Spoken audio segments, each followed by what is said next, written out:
Good day, I am Elmer A. Gumao And I am Angel James Itong from BSMT S3U. Today we will share our personal experiences about resilience as part of our third activity. Elmer, can you share a challenge you overcame in the past year? One challenge I overcame was adjusting to the heavy workload in school while managing personal issues. It was tough but it was true. What helped you during that time?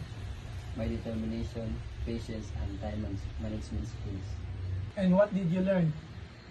That I am resilient and capable of handling pressures. What stresses you now? Mostly deadlines and balancing my responsibilities. What strategies can help? Journaling, taking breaks, and talking to someone I trust. So for Elmer, his strength is determination.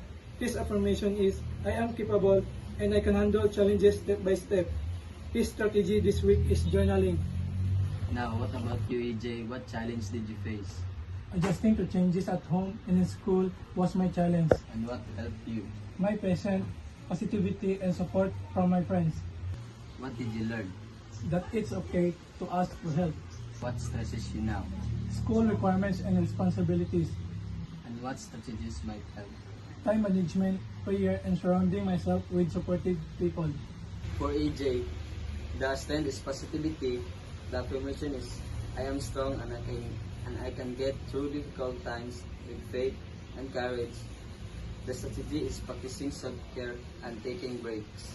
This activity reminds us that resilience is not about facing challenges but also about learning and growing.